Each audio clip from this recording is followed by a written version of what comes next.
Réagir, réagir.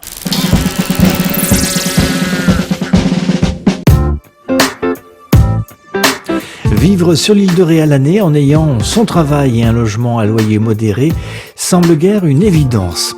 Souvenons-nous de ce restaurateur et patron de boîte de nuit, Rété, qui avait poussé son coup de gueule en 2015 en diffusant sur les réseaux sociaux une tribune intitulée « Barrez-vous les jeunes », dans laquelle il affirmait, je cite, que l'île de Ré était sur le déclin et qu'elle n'avait plus de place pour les jeunes et que les pouvoirs en place tendaient à éteindre toute velléité festive. Fin de citation.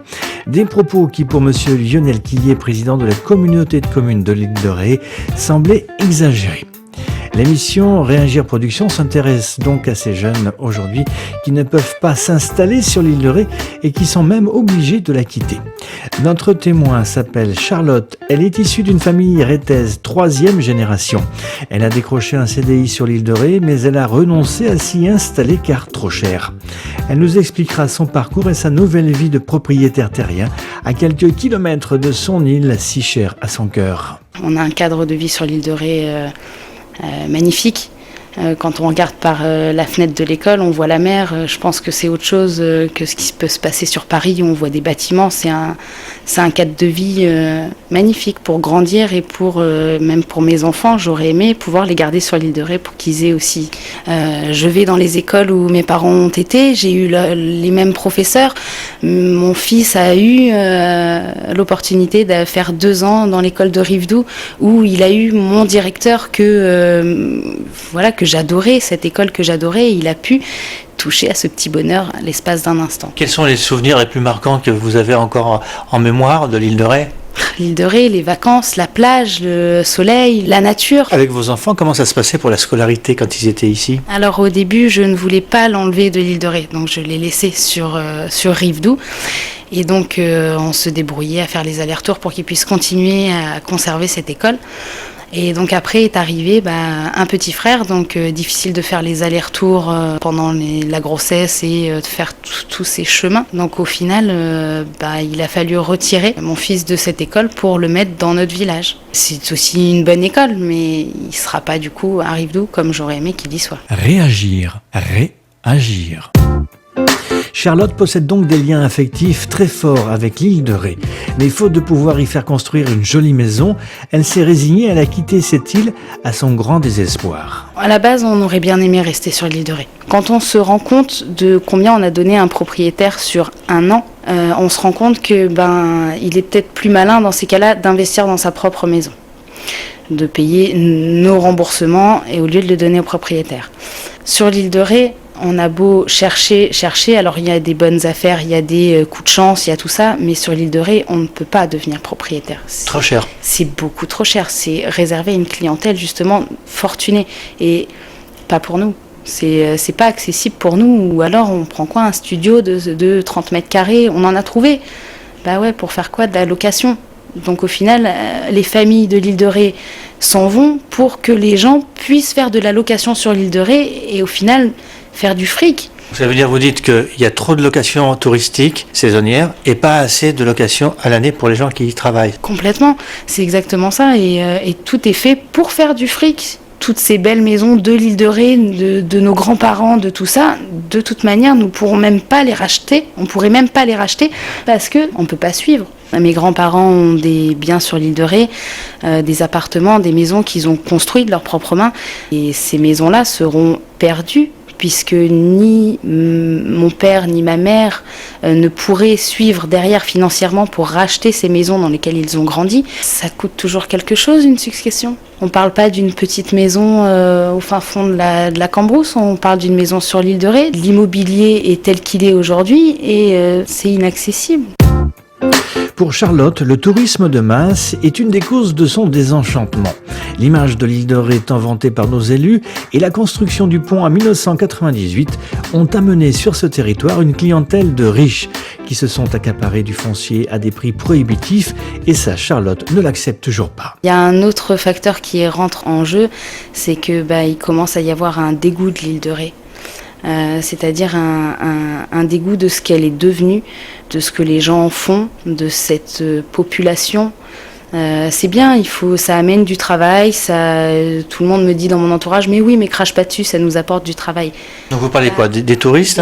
Du tourisme. Alors c'est bien d'avoir du tourisme, mais le tourisme, faut qu'il reste du tourisme. C'est-à-dire que si les gens qui viennent en vacances, les étrangers, ils viennent, et puis hop, on achète sur l'île de Ré parce qu'on a les moyens, c'est plus du tourisme, on fait plus du tourisme. Là, vous venez sur l'île de Ré, vous achetez sur l'île de Ré, vous étalez sur l'île de Ré, et nous, on va où ?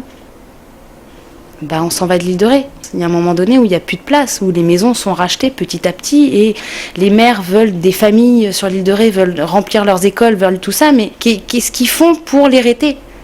Pour les rétés comme nous qui sommes là depuis des générations et qui travaillons et qui faisons au mieux pour rester sur l'île de Ré, qu'au final, même en se défonçant au travail et tout ça pour essayer de mettre un peu de sous de côté, mais ce n'est pas possible, on perd notre temps. C'est vraiment l'impression de perdre son temps et c'est triste, c'est vraiment triste parce que c'est plus ce que c'était.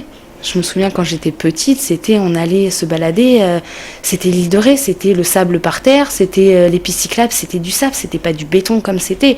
C'est devenu du surfait, du refait, c'est moche ce qu'ils en font. Réagir. On vient d'acheter notre maison, donc chose que nous n'aurions pas pu avoir sur l'île de Ré. On se retrouve avec plus de 150 mètres carrés que nous avons payé 125 000 euros avec une dépendance à côté de 80 mètres carrés. Comment ça s'est passé pour obtenir votre maison ? Alors c'était surtout, on ne peut plus rester sur l'île de Ré, il faut trouver une solution, où est-ce qu'on s'en va ? On a regardé les maisons à partir de l'île de Ré, ce qui était abordable autour de l'île de Ré, donc on a regardé Dompierre, on a regardé tout ce qu'il peut y avoir autour. Ça restait toujours trop cher, parce que trop proche probablement de l'île de Ré, de La Rochelle et de tout ça. Donc on a continué de chercher encore plus loin, et on se retrouve vers Vérines. Donc là, vous êtes carrément dans la campagne. Je me retrouve, oui, dans la campagne, donc tant mieux parce que de toute manière, on ne se voit absolument pas habiter en ville. Si on aime l'île de Ré, c'est pour sa nature, donc il était hors de question de partir dans une ville ou partir dans une zone, quelle qu'elle soit. Voilà, non, c'est pas comme ça que je vois ma vie ni celle de mes enfants. Donc on est parti, oui, là où on pouvait être au calme. Mais il se trouve que ce calme, on le trouve à 30 km de son lieu de travail, et encore 30 km. Je suis à 65 km par jour, donc avec mon véhicule, en comptant les frais d'essence, effectivement, les frais de pont, les frais de pneus, de tout ce que vous voulez, des rotules, la mécanique de la voiture qui ne tient plus, et c'est tout un tout. C'est bien, ok, on est parti de l'île de Ré, pour pouvoir avoir une vie un peu plus décente et pour pouvoir vivre et respirer un peu plutôt que de survivre et de suffoquer à la fin du mois. D'accord, mais là je me retrouve donc dans une situation où j'ai 60 km par jour à effectuer, des repas le midi donc à prendre sur place, où je peux pas rentrer. On est en hiver, donc il fait froid. Heureusement que je suis rétaise et que j'ai de la famille sur l'île de Ré et que je peux aller chez papy, chez mamie, chez maman, pour me réchauffer au moins entre midi et deux l'hiver. Là, je me retrouve à travailler réellement à perte. Je perds de l'argent à aller travailler. Je me retrouve avec des frais énormes où à la fin du mois, il me manquerait 150 euros pour pouvoir payer la fin des factures, parce que travail qui dit travail dit nourrice. Donc c'est un salaire qu'il faut sortir. Donc évidemment, il y a des aides, il y a tout ça, et heureusement qu'il y a des aides. Mais il faut quand même payer. Mais il faut quand même payer et ça tombe pas du ciel. Et même, je me plains pas du tout de mon salaire. Maintenant, ça passe pas. Ça passe pas, il faut faire des heures supplémentaires à gaver l'été pour pouvoir avoir des sous de côté et pour pouvoir partir en vacances un jour. Mais pas de vacances en dehors de l'île de Ré. Non, voilà, on peut se faire un petit week-end de temps en temps, mais on y réfléchit à deux fois, ça se fait pas parce qu'on en a envie. On prévoit notre week-end au ski bien à l'avance, et puis je pense que c'est comme un peu tout le monde, on compte un peu ce qui nous reste à la fin du mois, et je vais mettre ça de côté pour penser à dans 6 mois on va partir en vacances. Donc voilà, j'ai 2 enfants, donc un petit de 10 mois et un grand de 8 ans. Il y a aussi les frais scolaires, il y a tous les frais qu'il peut y avoir dans une vie de toute manière. Ça passe pas. ça passe plus. Est-ce que vous avez la possibilité, comme le préconisait M. Macron, d'acheter des voitures hybrides à 15 000 euros ? Ah non, il en est hors de question. Et de dépenser une somme énorme comme ça dans un véhicule. Alors, tout à fait, je suis pour l'écologie et tout ça. Maintenant, je n'ai pas les moyens d'acheter un véhicule propre. Et je ne mettrai pas 15 000 euros dans un véhicule alors que je compte ce qui me reste à la fin du mois pour vivre et pour faire vivre ma famille. Réagir.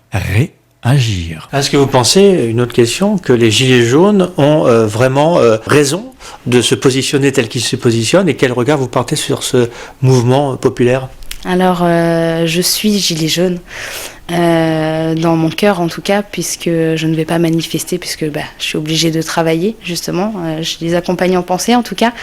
Je pense qu'il est grand temps que les choses changent. C'est tout un tas de choses qui sont regroupées. Ce n'est pas qu'une augmentation de gasoil, ce n'est pas qu'une question de retraite, ce n'est pas qu'une question d'ISF qui a été supprimé. C'est tout un système qui est fait que pour engraisser les plus riches. Et les petits gens comme nous, crever la dalle, c'est pas grave. On se lève tous les matins, on va bosser tous les matins. Tout ça pour quoi à la fin ? On peut même pas se faire plaisir, on peut pas se faire un ciné juste parce qu'on l'a décidé comme ça, on peut pas changer sa voiture parce qu'on a simplement envie, on peut pas partir en vacances, on peut pas se faire simplement plaisir, faut y réfléchir à 2 fois, alors que mais c'est tous les jours que je me lève, c'est tous les jours moi que je vais travailler, c'est tous les jours que je dois manger, c'est tous les jours que je dois boire et que je dois faire manger mes enfants aussi. Ouais, les gilets jaunes, heureusement qu'il y a des gilets jaunes. Parce que sans gilet jaune, de toute manière, si tout le monde reste sur son canapé et ne fait rien, il se passera rien. C'est comme cette interview, je ne changerai pas le monde, je ne changerai rien de tout ça. Mais au moins, j'essaye de participer à ma façon comme je peux. Et si tout le monde donnait un peu du sien, je pense que le monde s'en porterait bien mieux. Si l'on en croit le baromètre immobilier des notaires, le prix médian d'une maison sur l'île de Ré serait de 511 000 euros et le prix médian d'un appartement de 5 060 euros le mètre carré. Inutile donc pour un jeune couple gagnant un salaire décent d'espérer devenir un jour propriétaire sur l'île de Ré. Le marché de l'immobilier en 2018 en France est resté dynamique selon la Fédération nationale de l'immobilier qui a engendré une hausse des prix de 2%. Merci à Charlotte pour sa gentillesse, sa franchise, vous l'avez entendu, et son amour, bien sûr, de l'île de Ré. Vous pouvez réécouter ce reportage sur la page Facebook de Réagir Productions, en n'oubliant pas au passage de cliquer sur le petit pouce bleu, celui qui pointe vers midi, et n'hésitez pas à laisser également un joli commentaire. Ce reportage a été réalisé par Stéphane Nadous pour Radio Île de Ré et Réagir Productions.